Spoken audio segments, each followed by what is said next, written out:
بسم اللہ الرحمن الرحیم۔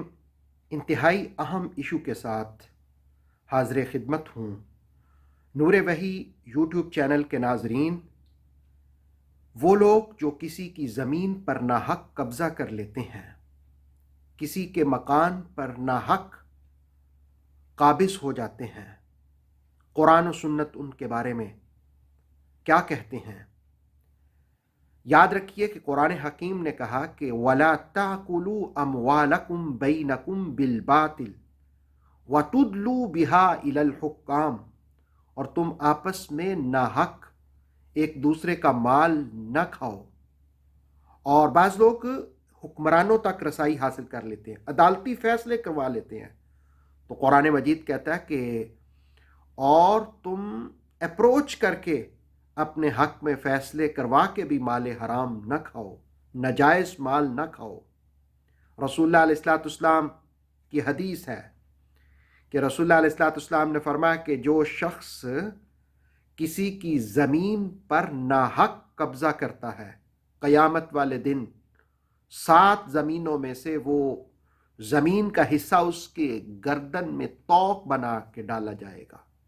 ابو سلمہ کہتے ہیں کہ ایک مرتبہ لوگوں کے درمیان جھگڑا ہوا زمین کے معاملے میں، تو آپ فرماتے ہیں ام المومنین عائشہ صدیقہ رضی اللہ تعالی عنہا نے کہا کہ ابو سلمہ زمین کے جھگڑوں سے اجتناب کرو، اس لیے کہ رسول اللہ علیہ الصلوۃ والسلام نے فرمایا کہ جس نے ایک بالشت زمین برابر بھی ظلم کیا تو وہ زمین کا حصہ 7 زمینوں سے اس کے گلے میں طوق ڈال دیا جائے گا۔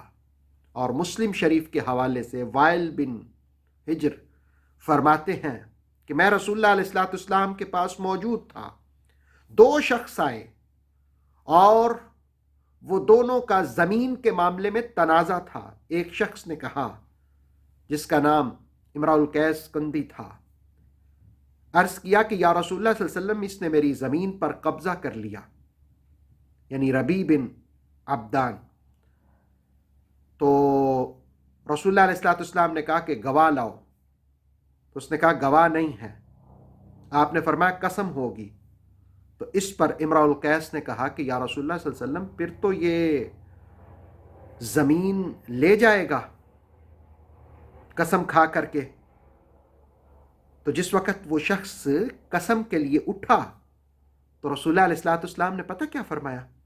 حضور رحمت عالم صلی اللہ علیہ وسلم نے فرمایا کہ جس نے ظلم کے ساتھ زمین چھینی تو وہ اللہ سے اس حال میں ملے گا کہ اللہ تعالیٰ اس پر ناراض ہوگا، اللہ تعالیٰ اس سے ناراض ہوگا۔ ایک حدیث میں اللہ تعالیٰ اس پر غضبناک ہوگا، ایک حدیث میں ہے کہ کسی کی ایک چھڑی بھی ناحق ضبط نہ کرو۔ اسی طرح بخاری شریف کی ایک اور حدیث ہے، عبداللہ ابن عمر رضی اللہ تعالی عنہ روایت کرتے ہیں کہ رسول اللہ علیہ الصلوۃ والسلام نے فرمایا کہ جو شخص ذرا سی زمین بھی ناحق لے گا، قیامت کے دن 7 زمینوں میں سے وہ دھنستا چلا جائے گا۔ گویا زمین کا حصہ قبضہ کیا ہوا گلے کا طوق بنے گا، اللہ کی ناراضگی ہوگی، زمین میں دھنستا چلا جائے گا۔ یہ ہمیشہ اس دنیا میں نہیں رہنا۔ وہ لوگ جو دوسروں کے حقوق غصب کرتے ہیں، چھینتے ہیں، دوسروں کے حقوق کھاتے ہیں، زمینوں پر قابض ہو جاتے ہیں، مزاروں کو زراعت کے لیے زمین دی جاتی ہے اور وہ قابض ہو جاتے ہیں، تو ان کو سوچنا چاہیے کہ ہمیشہ اس دنیا میں نہیں رہنا، مرنا بھی ہے۔ اور سکندر بادشاہ نے پوری دنیا پر حکومت کی تھی، مرتے وقت اس نے کہا تھا میرے ہاتھ کفن سے باہر رکھنا۔ پوچھا کیوں؟ کہا اس لیے کہ لوگ جان جائیں پوری دنیا پر حکومت کرنے والا بھی خالی ہاتھ جا رہا ہے۔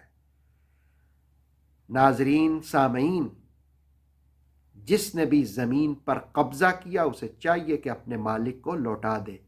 اس دنیا میں ہمیشہ نہیں رہنا، ظلم زیادہ دیر تک نہیں چلتا، آخر وہ اپنے انجام کو پہنچ جاتا ہے۔ اتھینٹک اسلامک نالج کے لیے دیکھتے رہیے نور وحی YouTube channel. Please like, subscribe and share.